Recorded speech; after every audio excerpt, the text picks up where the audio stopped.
Coucou à tous et bienvenue sur ma chaîne L'Étoile Divine. Alors aujourd'hui, dans ce nouveau podcast, je vais vous donner les 10 erreurs à ne pas commettre en tant que chaser. C'est-à-dire, vous avez découvert que vous êtes dans le lien des flammes jumelles et donc, vous allez tout de suite vous poser tout un tas de questions. Alors, moi, je vous donne les 10 erreurs que vous ne devez pas commettre pour que les choses se passent aussi bien au niveau de votre lien. Parce que ces 10 erreurs-là, si vous ne les commettez pas, ça pourra aussi vous aider à avoir moins de souffrance et beaucoup moins d'incompréhension. Votre lien sera plus ou moins fluide parce que ce n'est pas tous les couples de flammes jumelles qui vivent les mêmes souffrances. Il y en a où c'est très intense, d'autres beaucoup moins et ainsi de suite.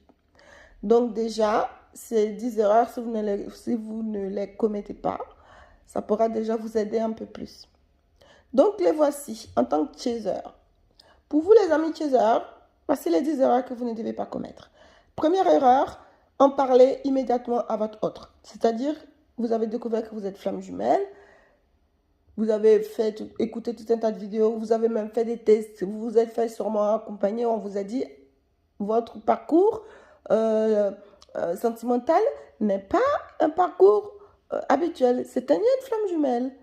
Tout de suite, vous allez vouloir aller en parler à votre autre. Je pense que ça sera une erreur de lui en parler immédiatement, tout de suite, sans que vous ayez pu comprendre tout ce que ce lien englobe. Donc, il faut prendre le temps de comprendre et ensuite, vous verrez si vous avez la possibilité de lui en parler, vous allez le ressentir vous-même. Erreur numéro 2. Donc, évitez de faire des comparaisons de couple entre âmes sœurs, flammes jumelles, couple spirituel ou peu importe, ou même le couple de pervers narcissiques, etc. Il faut arrêter de faire de comparaisons. Parce que quand vous êtes dans ce lien-là, vous allez apporter, enfin, vous avez votre propre énergie et votre autre aussi a ses propres énergies. Donc, les énergies que vous allez dégager au sein de votre lien ne seront pas tout à fait les mêmes énergies qu'un autre couple flamme jumelle va dégager. Comme j'ai toujours dit, il y a plusieurs niveaux. Il y a plusieurs degrés de flamme jumelle. On peut tous être flamme jumelle, mais on n'a pas forcément le même niveau spirituel, le même niveau énergétique. On n'a pas le même aura. Donc, il ne faut pas forcément comparer. Il faut tout simplement vous concentrer sur vous-même, sur ce que vous ressentez. Donc, si vous vous amusez à comparer avec un tel ou un tel, vous allez vite vous perdre. Et ici, il s'avérait que vous n'étiez pas flamme jumelle parce qu'à force de comparer les liens, les synchronicités, on peut aussi se tromper dans ce lien-là. On ne peut pas être sûr à 99% être flamme jumelle. Donc, il faut éviter de comparer. Ah oui, mais moi, je n'ai pas vécu ça, mais lui, il a vécu ça. Ça veut dire que lui n'est pas flamme jumelle. Ou peut-être que moi, je ne suis pas flamme jumelle. Parce que vous pouvez être aussi flamme jumelle. Et vous allez complètement vous tromper en détournant votre lien. Alors que vous êtes flamme jumelle et que vous avez certaines blessures à compenser, à travailler, à nettoyer. Et que vous n'allez pas faire votre travail. Vous allez être bloqué dans une sorte de vie où vous êtes coincé dans votre vie. Il n'y a rien qui avance et tout. Alors que vous êtes flamme jumelle et que vous avez... Tout simplement, vous êtes bloqué parce que vous avez voulu comparer à gauche à droite. L'erreur numéro 3, c'est ne pas être dans le déni. Parce que si vous êtes dans le déni de ce lien-là, comme je disais précédemment, vous pouvez passer à côté de votre vie. Vous allez être bloqué dans certaines énergies, certaines émotions et vous n'allez pas évoluer. Votre spiritualité ne va pas grandir alors que vous êtes prédestiné à vivre certaines choses et à faire certaines choses quand on est flamme jumelle. Il faut vraiment vivre son lien jusqu'au bout. Parce que le plus souvent, les gens qui veulent forcément poursuivre ce lien-là, c'est parce qu'ils se disent qu'au final, je vais vivre avec mon autre. Si vous êtes prédestiné, vous allez vivre avec votre autre. Mais si vous n'êtes pas prédestiné, ça ne va pas arriver. Mais par contre, vous allez vous éveiller, vous allez vous retrouver, vous allez trouver votre mission de vie et votre vie sera bien plus heureuse parce que la source ne va pas vous laisser de côté. Elle va vous apporter une âme sœur avec qui vous allez vivre votre vie et être bien. Ensuite, il y a l'erreur numéro 4, ne pas faire confiance à ses intuitions. C'est-à-dire, si vous ne faites pas confiance à vos intuitions, vous allez aussi passer à côté de certaines synchronicités qui vont encore vous conforter dans votre réalité de ce lien. Donc, il faut vraiment faut vraiment être à l'écoute de ces intuitions parce que nos intuitions, c'est comme un chemin. C'est un chemin qui nous guide un petit peu dans notre vie. Vos intuitions, c'est comme une lampe torche. Quand vous êtes dans le noir, vous allumez votre lampe et votre lampe va vous guider. Donc, il faut vraiment être à l'écoute de vos intuitions. C'est très important. Pour pouvoir être à l'écoute de ces intuitions, il y a aussi certaines techniques à avoir pour qu'on puisse aussi être à l'écoute. Qu'est-ce qui est vraiment une intuition positive ou négative pour ne pas se perdre non plus. Si vous voulez en savoir plus à ce niveau-là, hein, n'hésitez pas à me contacter, à me retrouver tout simplement sur mon site internet. On pourra en parler. Ensuite, l'erreur numéro 5. Faire la morale du couple classique à son autre. C'est-à-dire, vous avez découvert que vous êtes flamme jumelle et que les peu de fois où vous êtes en communication avec votre honneur, vous allez tout le temps être là à lui dire, oui, mais notre couple, voilà, regarde, il y a le couple d'un tel, ils sont comme ça. C'est un petit peu encore une forme de comparaison. C'est-à-dire qu'il y a certaines flammes jumelles qui pensent qu'ils vont vivre comme le couple classique. Mais pas du tout. Quand tu es flamme jumelle, ton couple, il n'est pas classique. Tant que tu n'as pas fait un travail puissant de nettoyage, d'épuration, de vraiment accompagnement, c'est-à-dire par rapport à ta personne, par rapport à tes blessures. Il faut vraiment faire un travail vraiment très intense pour bien t'épurer. En ce moment-là, quand tu vas te retrouver un peu dans la réunion, parce que même être dans la réunion, c'est pas non plus facile. Il y a des choses aussi à vivre quand on est dans la réunion. Donc, il faut bien s'épurer. Et ensuite, tu peux vivre quand même une vie de couple avec ton autre. J'ai dit bien quand même parce que ça ne sera pas vraiment du classique. Hein. Toujours, ça ne sera pas du tout du classique parce qu'il va y avoir plein d'événements qui vont se passer dans votre couple, etc., etc. Parce que vous êtes ensemble, vous avez vos énergies qui sont multipliées par 1000. Donc, il y a plein de manifestations, il y a plein de choses qui se passent. Donc, voilà, faut pas faire la morale. Oui, ben nous, notre couple, voilà. On peut vivre comme si, regarde le couple de ma soeur ou le couple de ma mère, mes parents. Enfin, faut pas comparer. Flamme jumelle, c'est pas un couple classique. L'erreur numéro 6, c'est vraiment, comment dire, forcer ton honneur à être en couple. C'est vraiment forcer de se dire non, il faut vraiment qu'on soit en couple, qu'on soit en couple. Et que quand il y a des séparations ou il y a des séances radio, que vous vous en vouliez parce que vous voulez à tout prix être en couple avec votre honneur. Ça, c'est la source qui va le décider. Ça ne sera pas vous, en fait. Donc, ça, c'est une erreur de vouloir vraiment forcer l'autre à se mettre dans le couple. Et quand l'autre, il fuit, bah, au final, vous allez peut-être aussi créer des colères en vous parce que vous avez voulu le forcer à être en couple ou la forcer à être en couple. Le couple de femmes jumelles, ce n'est pas un couple classique. Donc, il ne faut pas forcer. Ensuite, l'erreur numéro 7, c'est harceler son autre avec des SMS, des appels, c'est-à-dire le contacter en permanence.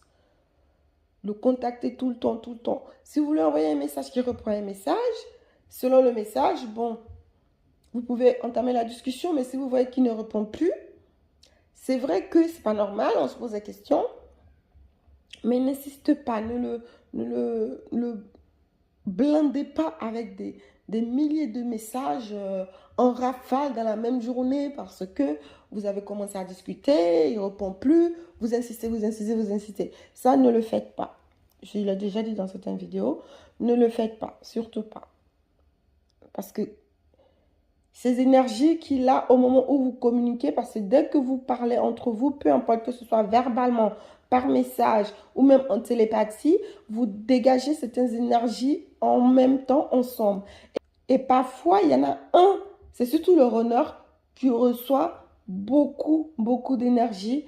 C'est comme des foudres parfois qu'il les reçoit en permanence dès que vous commencez une communication, etc. Après ça, ça s'explique, hein, mais bon, ce n'est pas le but de cette vidéo. Erreur numéro 8. Se comporter comme le runner. Si vous voulez vous comporter comme votre honneur, vous faites une grosse erreur.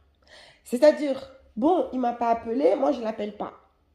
Bon, j'ai envoyé un message, la dernière fois, il ne m'a pas répondu. Aujourd'hui, il m'a envoyé un message, moi, je ne réponds pas. Ainsi de suite. Ça, il faut vraiment, vraiment éviter. Restez vous-même, restez authentique. Continuez de faire comme vous faites. Le runner, il fera comme il fait. Si le runner, il vous contacte, il prend des nouvelles, ne dites pas, mais non, la dernière fois, lui, il ne m'avait pas répondu, je ne vois pas pourquoi je lui répondrais. Ça, c'est une grosse erreur. Donc, ne vous comportez pas comme le runner. Vous êtes chaser et lui, c'est le runner.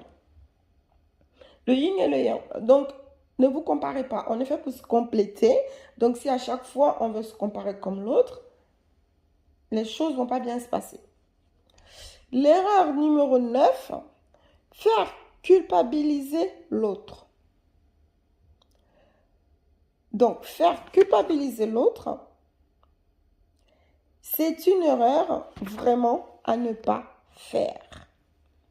Parce que vous allez mettre vos problèmes, vos difficultés sur l'autre, alors que pas du tout. Vos blessures ne sont pas les blessures de l'autre. Les difficultés que vous allez vivre, vous, c'est vraiment par rapport à vous-même, par rapport à vos propres blessures. Couple de flammes jumelles, c'est un couple qui fonctionne en miroir inversé. Ce que tu ne vas pas aimer chez l'autre, c'est exactement ce que tu as en toi. Donc, il ne faut pas faire culpabiliser l'autre. Si aujourd'hui je souffre comme ça, c'est à cause de toi que je souffre. C'est toi qui me fais souffrir. C'est toi, c'est toi, c'est toi. Non, pas du tout. C'est parce que il y a certaines énergies qui sont là pour vous faire travailler, pour vous faire nettoyer, pour vous faire épurer vos énergies. Donc, ne faites pas culpabiliser l'autre. Votre honneur n'est pas le responsable de vos difficultés. Donc, vous comprenez? Si vous avez un problème à rester seul et que vous voulez tout le temps être avec votre autre, que vous le harcelez, des messages ici, de ça, bah, c'est pas à cause de lui que vous êtes comme ça. Donc, ne pas faire culpabiliser l'autre. Surtout. Et la 10e erreur, c'est sacrifier sa vie à l'autre en s'oubliant. Ça, c'est une erreur. De vouloir vous sacrifier, vous, de ne pas être vraiment ancré dans votre vie à vous-même, de ne pas avoir un ancrage vraiment avec vous-même, vos énergies, votre âme, et que vous pensez que vous pouvez sauver l'autre. Vous ne pouvez pas sauver l'autre. Si le renard est dans ses difficultés, dans ses problèmes, dans sa nuit noire de l'âme, vous ne pouvez pas forcément le sauver.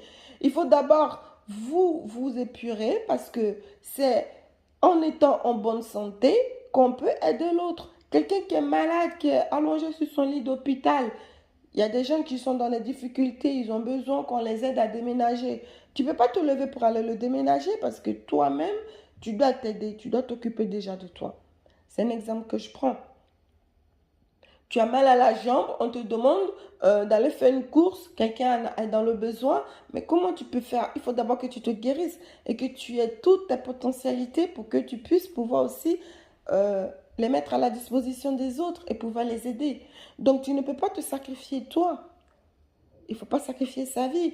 Le lien de flamme jumelle, ce n'est pas un lien de sacrifice. Au contraire, c'est un lien d'élévation spirituelle. C'est un lien pour se retrouver soi-même. C'est un lien pour vraiment découvrir qui on est. Et c'est un lien pour vraiment avoir tous les codes nécessaires pour pouvoir vivre une belle vie. C'est-à-dire vivre vraiment sa vie, ce pour le quoi on est destiné.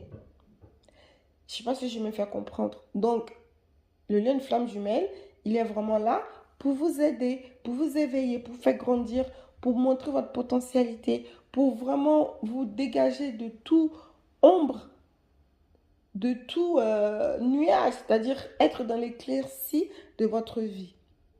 Et pour cela, il y a un travail à faire. C'est pendant ce travail que beaucoup de difficultés arrivent et que beaucoup de personnes peuvent franchir. Beaucoup de personnes peuvent être dans le déni, beaucoup de personnes peuvent être déviées par certains rituels. C'est pour ça qu'il faut faire très attention. Quand on pense être flamme jumelle, il faut éviter certains rituels. Il y a certaines personnes qui vont vous proposer ci, qui vont vous proposer ça, et qui peuvent vous faire détourner de votre chemin. Ça, croyez-moi, ça existe. Donc voilà, je vous ai donné les 10 erreurs donc à ne pas faire.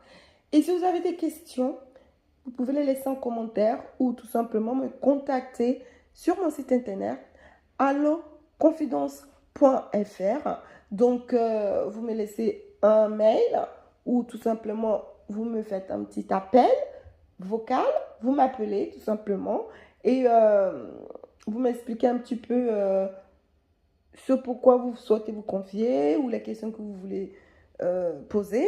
Ensuite, on en parle. Donc, vous avez mon site internet, vous pouvez le parcourir et voir tout ce que je propose. Et n'hésitez surtout, surtout, surtout pas, c'est très important.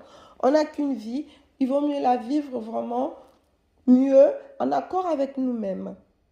Donc voilà, alors je vous remercie d'avoir écouté mon podcast et je vous dis à très vite pour une prochaine vidéo.